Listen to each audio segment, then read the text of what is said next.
안녕하세요, 예스맨입니다.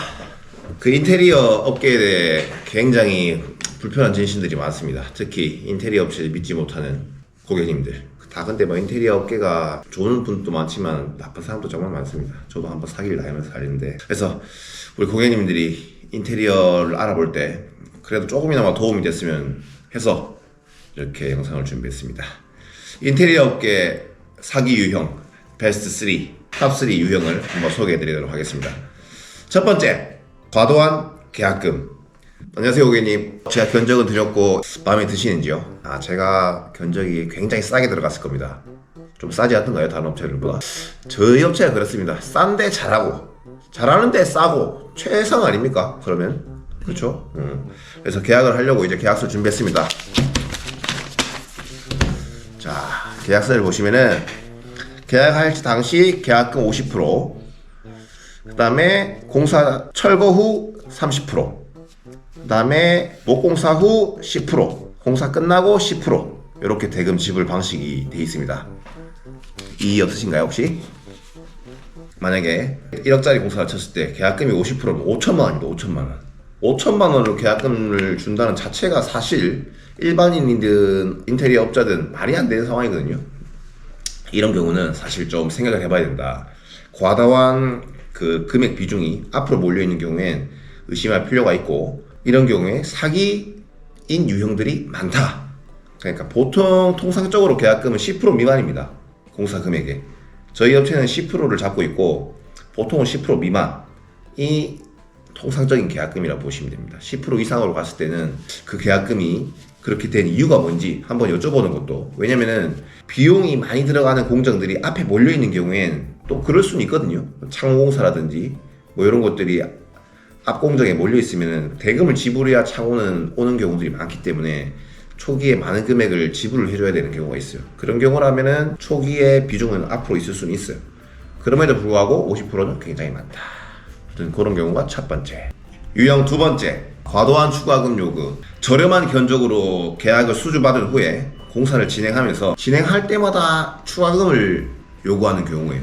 이런 경우죠. 안녕하세요 고객님.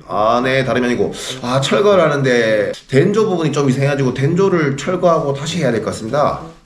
그런데 이제 추가금이 좀 발생하는데요. 이런 경우 고객님이 뭔가 요구했을 때 저희 견적에 그 보양비가 안 들어가 있는데 보양비는 따로 지불해 주셔야 됩니다. 뭐 이런 경우라든지. 사실 견적을 주고 고객분들이 견적을 전문가한테 받는 이유가 그런 세세한 부분들, 변수 같은 부분들을 고객은 당연히 모르죠. 그래서 전문가한테 견적을 받는 건데, 무슨 전문가가 할 때마다 이거는 내가 몰랐다, 이건 놓친 부분이다, 이런 걸로 추가를 요구하면은 그게 사실 전문가한테 견적을 받을 이유가 없죠. 근데 이 전문가들도 놓치는 경우들이 있어요. 있기는. 저희도 있고, 그런 경우는 사실 저희 같은 경우에는 저희가 실수한 부분이라 생각해서 그건 추가를 받지 않고 저희 손실로 잡고 진행을 하는 경우가 대부분이고, 또는 저희가 사전 점검 미팅 때 이런 부분에선 추가가 생길 수 있다고 미리 고지를 하는 경우가 있습니다. 왜냐면 지금 확인이 불가한 경우가 있거든요. 아래 윗집에서의 뭐 관여라든지 아니면 철거를 해봐야 그 상황을 알 수 있다라든지, 그런 부분에선 고지를 미리 하고 철거 후에 추가가 생길 수도 있고 안 생길 수도 있다. 생기는 부분은 어떨 때 생기고 미리 고지를 해야 됩니다. 하고 추가가 생겨야 되는 거지, 만약에 생기더라도. 그렇지 않고 모든 공정에서 뭐 나의 실수를 당연시 추가로 받아야 된다라든지 그런 거는 사기의 일종이다, 그것도. 또는 능력 부족. 그러니까 그렇게 되면은 고객님이 싼 견적에 계약을 한 게 아니죠. 사실 어떻게 보면 더 비싸고 품질도 당연히 좋을 리가 없겠죠. 좋을 리도 없고 스트레스도 많이 받고 뭐 그런 경우가 사실 많습니다. 주변에 찾아보면 추가를 요구해서 이 금액을 뻥튀기 시키는 경우들이. 그러니까 계약할 때 그런 부분을 명확히 해야 되는 거죠. 이런 부분을 보완할 수 있는 부분들은 나중에 한번 설명을 드리겠습니다. 그 다음에 세 번째, 공사 중 잠수를 타는 경우. 이렇습니다. 전화가 옵니다. 고객이 또 전화 왔네. 거절. 이런 방식입니다. 또 소비자가 문자가 오죠. 사장님 언제 마무리돼요? 이렇게 많이 문자가 오시겠죠. 보고 이렇게 뚝 다 봅니다. 그냥 뭐 돈이 좀 필요하다 자기가, 뭐 문자를 보냅니다. 마무리하려면 얼마 정도 추가금이 발생할 것 같습니다. 탁 보냅니다. 그럼 고객이 답답해서 만약에 추가금을 줍니다. 하나면 잠시 또 현장에 가갖고 하는 척 합니다. 한참 가다가 또 다른 현장 갑니다. 사기치러. 그럼 고객이 또 전화 옵니다. 추가금 드리면 마무리해 주신다면서요. 기뚱도 안 봅니다. 전화 옵니다. 또 전화 왔네. 거절. 반복입니다. 반복. 그럼 또 추가금 달라거든요. 그렇게 몇 번 하면 이제 완성이 돼요. 이게 얼마나 안타까운 현상입니까. 이게 어떻게 보면 이 세 가지가 세트예요. 보통 이게 단계별로 세트인데 저렴한 견적으로 수주를 받고 추가를 하고 그럼에도 불구하고 공사를 끝낼 능력이 없다거나 또는 그런 업자들은 보통 또 여러 현장에서 돈을 돌려받기 때문에 마무리할 수 있는 돈이 없을 수도 있고 뭐 여러 가지 상황은 있는데 그래서 연락을 한두 번씩 씹다 보면 잠수를 타게 되는 거죠. 참 답답한 상황이 나오는데 그런데 고객은 줄 수밖에 없어요. 또 이게 입주를 해야 되니까 빨리 공사를 끝내야 되니까 그렇게 해서 막 이리저리 끌려다니다 보면은 금액이 진짜 뭐 2배 정도 되는 경우도 생기더라고요. 보니까는 저도 인테리어를 하고 있지만 참 부끄럽습니다. 같은 업종에 있는 사람이라는 게 그 정도로 마감 상태도 좋지 않고 뭐 당연히 결과가 안 좋으니 하자가 많겠죠. 그렇다고 하자를 잘 봐주냐? 잠수. 전화 오면 잠수입니다. 바쁘다 하고 뭐 나중에 가준다 하고 해드릴게요 뭐 이런 식의 잠수 이런 경우는 이제 연락이라도 받고 완성이라도 시켜주는 잠수. 아예 잠수는 그냥 없어요. 잠수 연락 자체도 안 되고 이렇게만 해먹고 다니는 업체들도 있더라고요. 보니까 전국을 조금 공정률을 만들어 놓고 다른 또 지역에 갖고 끌어당겨서 해먹고 이런 업체들도 있더라고요. 그러니까 참 이게 소비자 입장에서도 인테리어 업체를 선택하는 게 굉장히 어렵겠구나. 왜 인테리어 업계가 이렇게 사기 아니냐 이런 인식이 있는지 안 좋은 인식이 있는지 참 안타깝습니다. 하여튼 요 유형 세 가지가 가장 많은 유형입니다. 뭐 그거 이외에도 굉장히 많죠. 뭐 자재를 견적서 외에 다른 자재를 사용한다거나 뭐 저렴한 자재겠죠. 보통은 뭐 그런 경우도 있고 눈에 안 보이는 부분은 대충 눈 가리기 식으로 시공을 한다든지 뭐 이런 경우도 있고 이런 건 다 사기입니다. 견적이 있고 계약을 했으면 그 견적대로 해줘야 되는 거고 그 견적에 맞는 시방서 또는 그 시공 방법을 설명을 했을 거고 그것대로 해야 되는 게 사실 계약이라는 거지. 내 마음대로 할 것 같으면 계약을 할 필요가 없죠. 그런 세세한 부분도 고객과 이 업자가 잘 소통이 돼야 되고 좋은 업체를 만나야 되고 업체도 뭐 당연히 좋은 고객을 만나야겠지만은 하여튼 좋은 업체를 만나서 좋은 공사를 하는 게 가장 좋습니다. 좋은 업체를 만나는 방법 그것은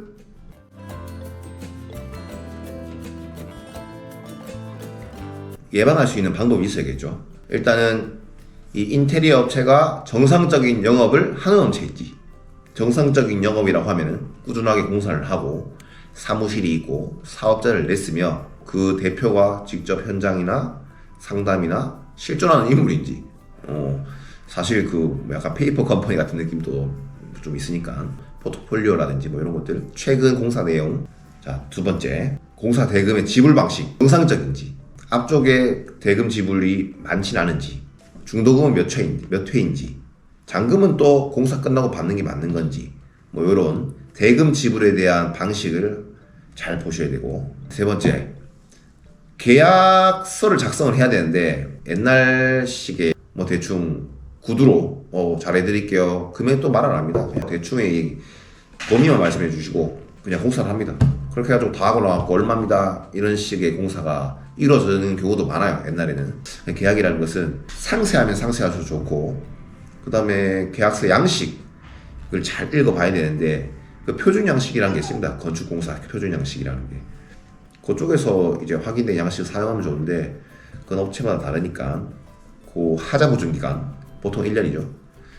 하자 보증 기간이 맞는지 계약금 지불 방식에 대한 부분이 계약서에 나와 있는지 그 다음에 추가금 요구에 대한 부분이 상세히 나와 있는지 추가금이 발생된다면 어떤 부분 때문에 발생되는지 그 외에는 추가금 발생이 없다 이런 내용을 꼭 확인을 해야지 추가금이 발생하지 않습니다. 그 다음에 견적서도 뭉퉁거리로 도배 얼마 이런 게 아니고 브랜드, 뭐 면적 상세한 내용들이 있죠. 그 자재의 상세 내용들이 다 있어야 됩니다. 이게 20만원짜리인지 30만원짜리인지 알 수 없거든요. 어디 브랜드, 무슨 도어, 무슨 뭐 품번, 뭐 색상 뭐 이런 것들이 상세하게 들어가야 되고 그런 상세 내역을 주는 업체는 보통 사기를 안 칩니다. 못 치고 일단은 그런 부분들이 있기 때문에. 그리고 그 사기치는 업체들은 그렇게 안 해줘요. 상세 내역 자체를 안 줍니다. 그냥 뭉퉁거립니다. 뭉퉁거리. 그냥 잘해줄게요, 싸게 해줄게요, 저만 믿으세요, 그런 악마 유혹 같은 걸 많이 하죠. 그런 유혹이 이제 쉽게 넘어가거든요. 가는데 하여튼 무조건 싸다고 좋은 게 아니죠. 사기당하면 그 큰일 나니까. 아무리 많이 차이 나도 10% 내외입니다. 근데 그보다 과도하게 싼 업체는 걸을 필요가 있다. 몰라요. 진짜 너무 능력이 좋은 업체라서 할 수 있을까요? 뭐 저는 잘 모르겠습니다. 보통의 그냥 정상적인 운영을 하는 업체라면은 똑같은 스펙을 가지고 똑같은 공사를 한다 치면은 10%도 차이 나나요? 5% 미만입니다. 5%에서 왔다 갔다 그리지 그 이상으로 가는 거는 사실 좀 문제가 있다라고 저는 생각을 합니다.